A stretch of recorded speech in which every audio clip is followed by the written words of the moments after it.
Video کو like کر کے آگے شیئر ضرور کر دینا۔ یقیناً حضرت کا جواب سن کر کے سب لوگوں کا دل باغ باغ ہو رہا ہے۔ چونکہ وقت کی قلت دامنگیر ایک دوسرا سوال ایک صاحب نے کیا ہے کہ علماء و مشائخ کی دست بوستی کرنا یہ شرعاً کیسا ہے؟ کچھ لوگ اسے ناجائز کہتے ہیں، ماں باپ کے اور اساتذہ کے ہاتھ چومنا یا ان کی دست بوستی کرنا۔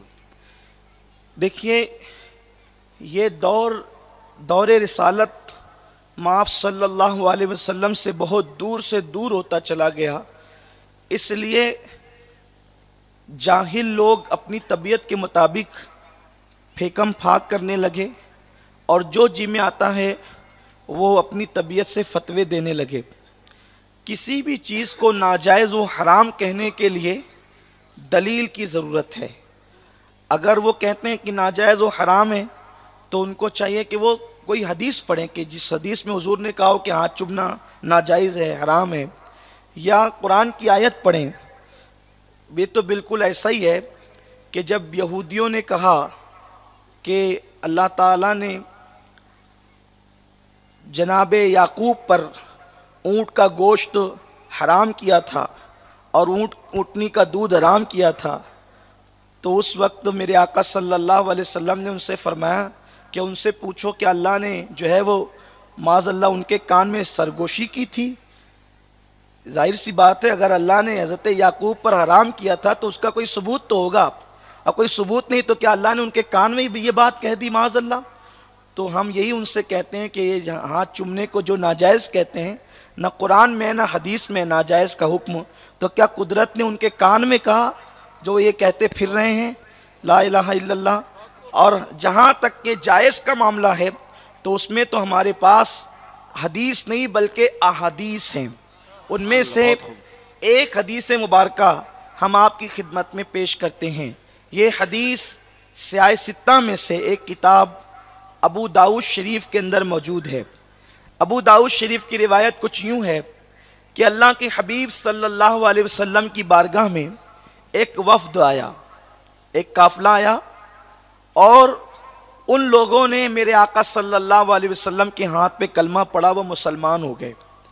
جب وہ ایمان لے آئے تو انہوں نے سرکار کا یہ معجزہ دیکھا کہ ایک بکری آئی اور اس بکری نے میرے آقا علیہ السلام کو سجدہ کیا، اور سجدہ کر کے وہ چلی گئی۔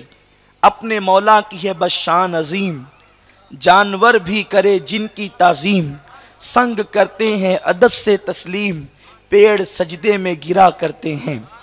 حضور علیہ السلام کو جانور سجدہ کرتے تھے تو بکری نے سجدہ کیا، تو وہ جو مسلمان ہوئے تھے وہ مچل گئے اور عرض کی یا رسول اللہ، ہمارے ماں باپ آپ پہ قربان، حضور بکریاں تو سجدہ کرنے کا لطف حاصل کریں اور ہم محروم رہیں، یا رسول اللہ ہمیں اجازت دیں کہ ہم آپ کو سجدہ کریں۔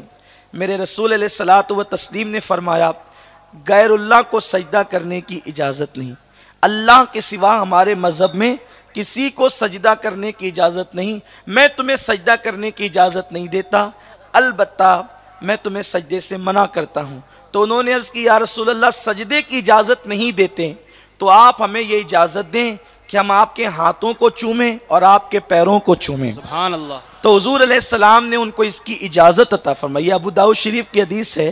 اب آقا علیہ السلام نے اجازت عطا فرمائی تو انہوں نے میرے رسول کے ہاتھ بھی چومے اور میرے رسول کے پیر بھی چومے۔ ماشاءاللہ سبحان آقا اللہ۔ کریم صلی اللہ علیہ وسلم کے ہاتھ چومے، پیر چومے، ایک حدیث۔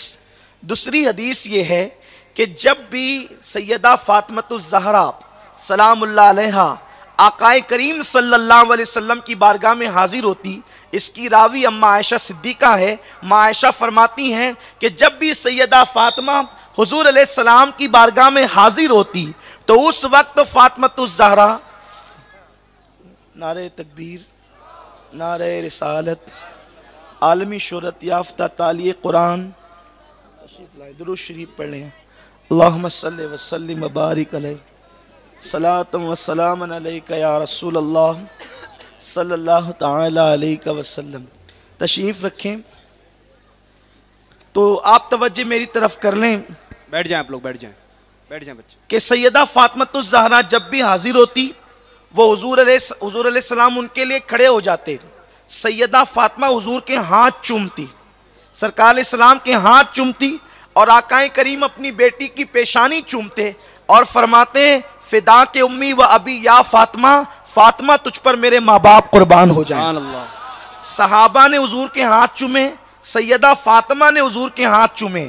دراصل یہ ہاتھ چومنے سے اس لیے منع کرتے ہیں کہ یہ سراپا بے ادب ہیں اور یہ ان کا مذہب بے ادبی پر ہے، اور ہمارا دین سراپا ادب ہے۔ سبحان اللہ، اور سبحان آپ کو ایک حیرت انگیز بات بتاؤں کہ ہارون رشید کے موت کے بعد کسی نے اس سے پوچھا ہارون رشید تجھ سے کچھ ظلم بھی ہوا؟ پھر یہ بتا کہ مرنے کے بعد تیرے ساتھ اللہ نے کیا معاملہ فرمایا؟ تو ہارون رشید نے کہا اللہ نے مجھ پہ رحم فرمایا اور مجھے بخش دیا۔ پوچھا بخشش کی وجہ کیا ہے؟ تو ہارون رشید کہتا ہے میں نے ایک بزرگ کے ہاتھ چومے تھے، اسی کے صدقے میں اللہ نے میری مغفرت فرما دی۔ سبحان اللہ، سبحان۔ یہ ہوا۔ اس کے بعد ہاتھ چومنے پر بھی حدیثیں ہیں اور پیر چومنے پر بھی حدیثیں اور واقعات موجود ہیں۔ میں نے 2 حدیثیں پیش کی، ایک واقعہ پیش کیا، ایک واقعہ آپ کی خدمت میں اور پیش کرنا چاہتا ہوں۔ یہ واقعہ شواہد النبوہ میں ملا عبد الرحمن جامی رحمۃ اللہ تعالی علیہ نے لکھا ہے اختصار کے ساتھ کہ امام محمد باقر رضی اللہ تعالیٰ عنہ جب حضرت امام جعفر حضرت امام محمد باقر رضی اللہ تعالیٰ عنہ حضرت جابر رضی اللہ تعالیٰ عنہ کے گھر آئے تو حضرت جابر کی آنکھیں جو ہے وہ بڑھاپے کی وجہ سے جو ہے وہ نابینا ہو گئی تھی۔ انہوں نے حضرت امام محمد باقر جن کی عمر ابھی چند سال کی تھی، امام محمد باقر کو دیکھا اور چونکہ وہ آپ کی بارگاہ میں آپ کے گھر تک آئے تھے اور بینائی آپ کی سلب ہو گئی تھی، تو جس وقت آپ گھر پہ تشریف لائے تو آپ ان کے قدموں کی طرف جھکے اور آپ نے ان کے پیروں کو چوم لیا۔ کہا یہ کہ رسول اللہ صلی اللہ علیہ وسلم کے شہزادے ہیں اس لیے آپ نے ان کے قدموں کو چوما۔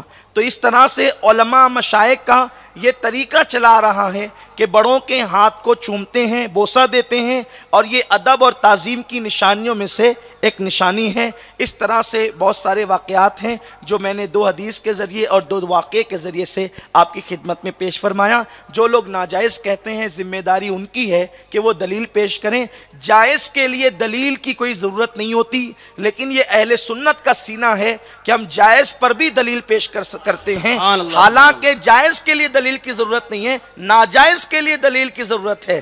ناجائز کہنے والے تو دلیل نہیں دیتے، لیکن الحمدللہ ہم جائز کہنے والے دلیل دیتے ہیں، اور منہ بھر بھر کے دلیل دیتے ہیں، کتاب بھر بھر کے دلیل دیتے ہیں، جس سے باطل جو ہے وہ آج بھی پریشان ہے۔ اور یہ ہمارا کوئی فن نہیں ہے، ہمارے بزرگوں نے کتابوں کے اندر رکھ دیا ہے، صرف ہمیں ڈھونڈنا ہے، پڑھنا ہے اور آپ کو بتانا ہے، لیکن ہم سے وہ بھی نہیں ہو پاتا۔ ماشاءاللہ، سبحان اللہ۔